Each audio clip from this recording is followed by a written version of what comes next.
Hello everybody and welcome back to a second video on the collection. I was going to do like once a week, but I just get so excited to talk about this stuff. So I said, screw it, let's go ahead and continue it now. So, I believe we ended on PlayStation 2 and now it's PSP. Lego Indiana Jones. I mean, there's not much to talk about. It's a Lego game. Then you have Luminous 1 and Luminous 2. These are pretty much like Tetris puzzle beat games. Sound, yeah, so it's pretty much you match the sound with the beats, you get more points. It's not my vibe. Like, I don't really care for that kind of game, but I wanted to try it out.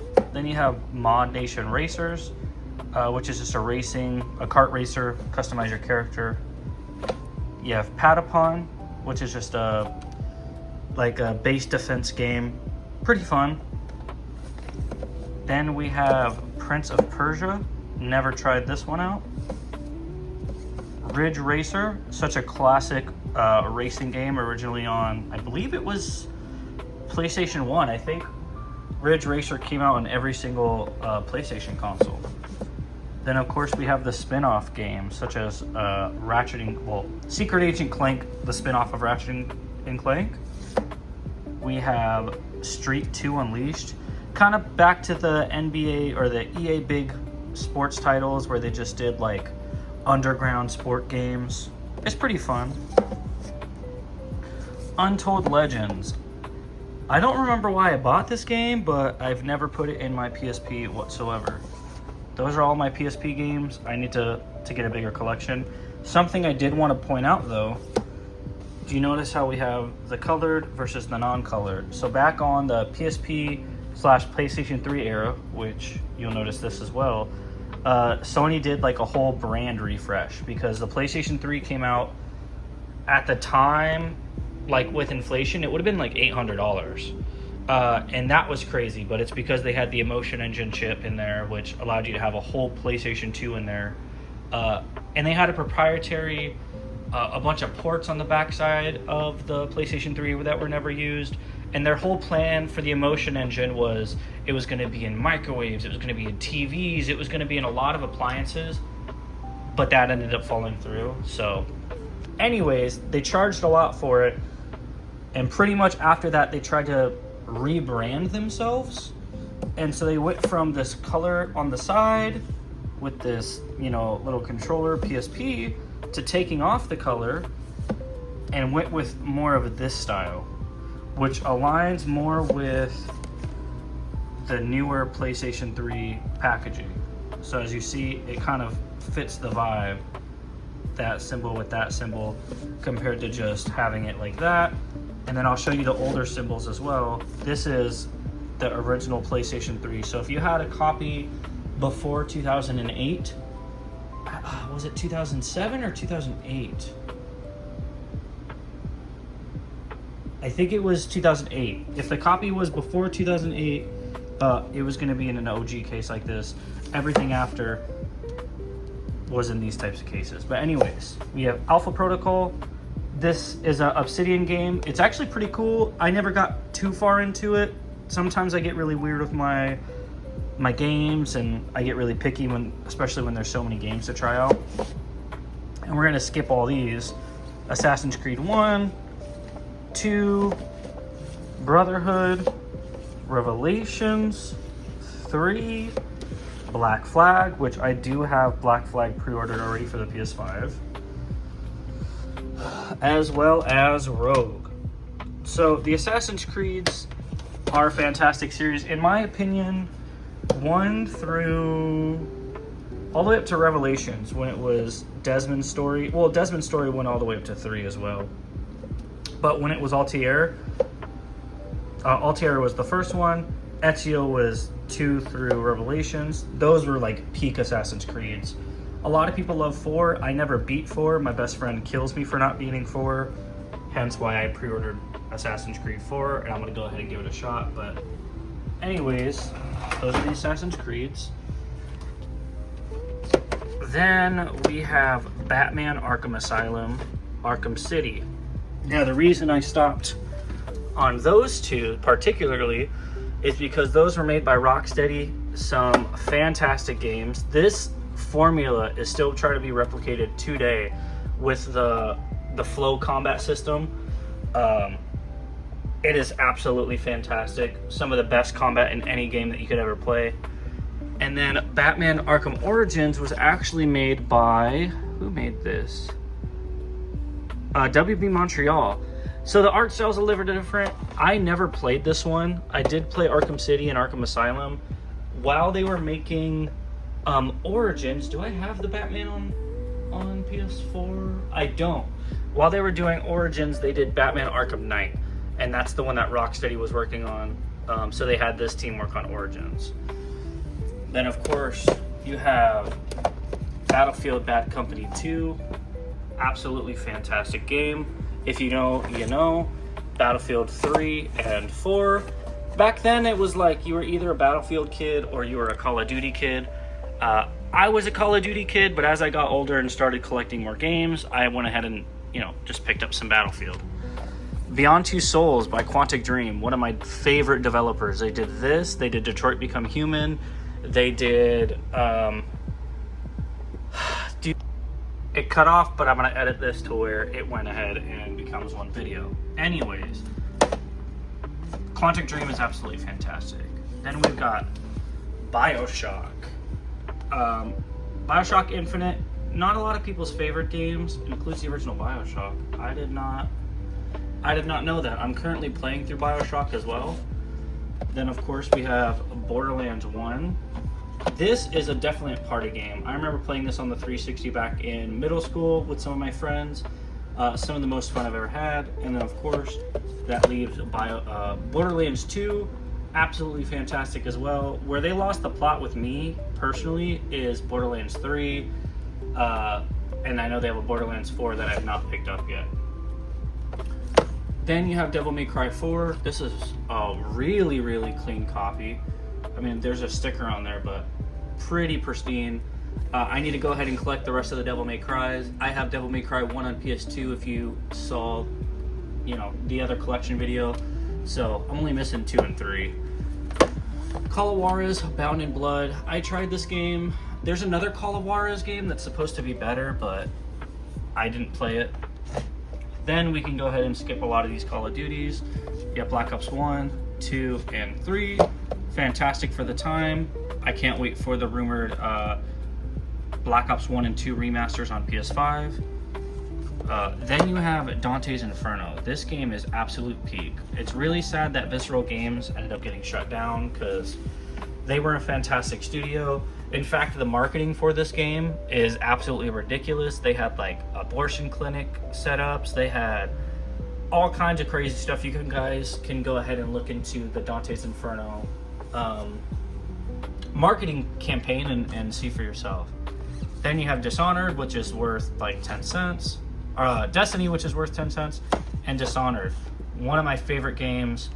I think, is it Arcane? I know it's Arcane Studios. I just don't know if it's Arcane Leon or not. These guys are fantastic. Too bad we never got a Dishonored 3. These people ended up making Deathloop, and it's absolutely fantastic. I really want a Destiny 3. Dishonored 3, sorry about that. Far Cry 3, one of the best Far Cries in the world. I never beat it. Fuse. I picked this up because this is Insomniac, the same people who did the Ratchet and Clank games, the Spider-Man games as well. And I just thought it was super unique. I didn't know that they did Fuse. I picked it up at a local GameStop or Game Shop, not in GameStop, and it was pretty fantastic. Next, we have GTA 4 and GTA 5.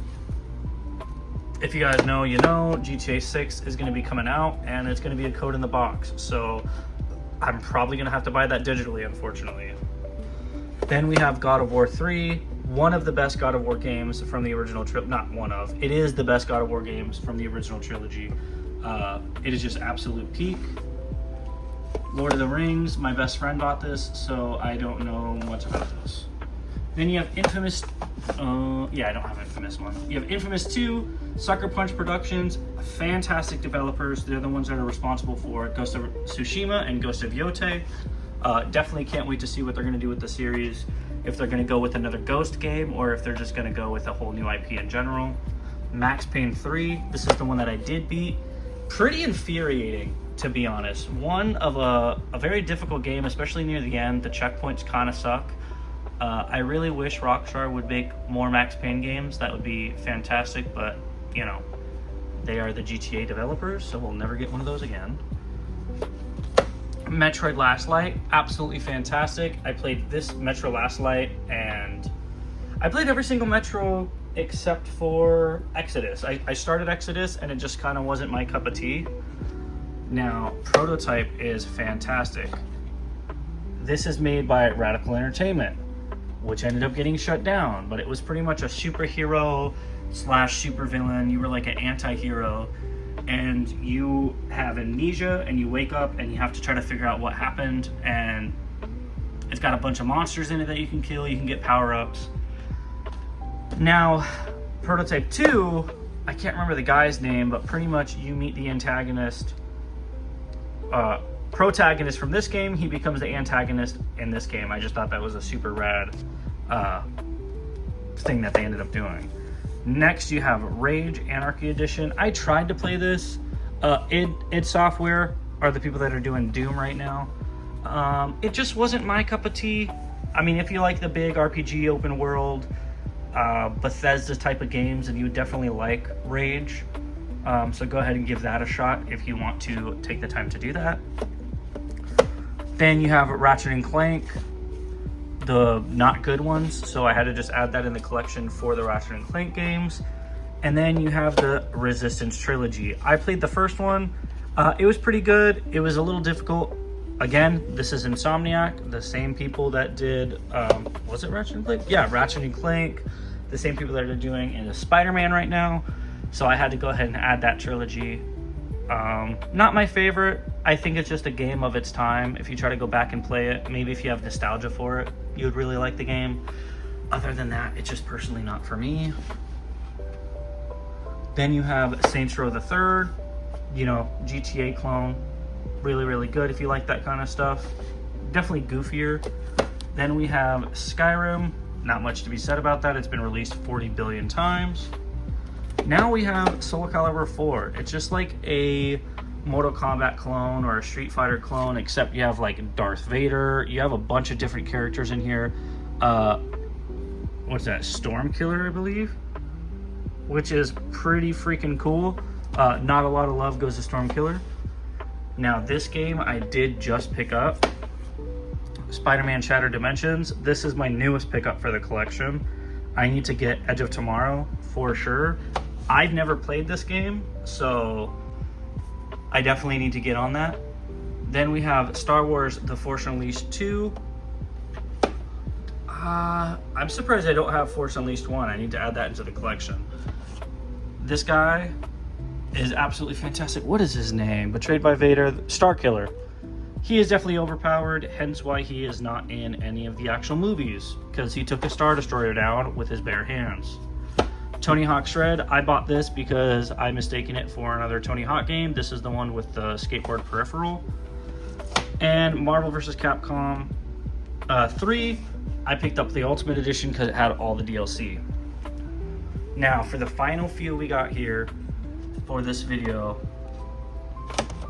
obviously you need the Uncharted series. Nathan Drake and the Uncharted series, absolutely the best series, in my opinion, that Naughty Dog has put out. Obviously, a lot of people really like The Last of Us.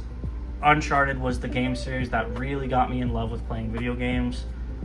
So I cannot appreciate that game more. That's the cup that my girlfriend ended up painting me, and I absolutely love it.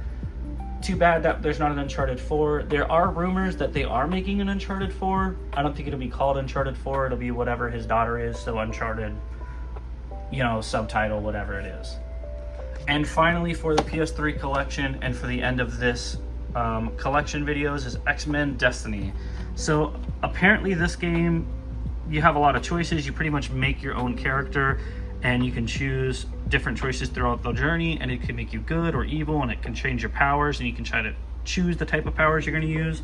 I started playing this game. I didn't finish it. It didn't really grab me the way I was hoping it would grab me, but without with all that being said, it's still a fantastic game. I've heard a lot of people talk about it. I'm glad to have it in my collection. Maybe I'll get back to it at some point. Whoops, I slid that way too far. But without further ado, guys, that is literally everything. The same day that I picked up Spider-Man, I also picked up an Xbox Series X.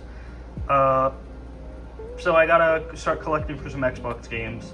But yeah, I just had to cut it and show you guys that this is a part of the collection with the consoles as well. We've also got, don't mind my TV, my backwards compatible PS3, plus my PS5. So without further ado, guys, if you liked the video, please leave a like, subscribe, and let me know how you found this channel. What games are you guys currently playing, and what games are you excited to get? Peace out.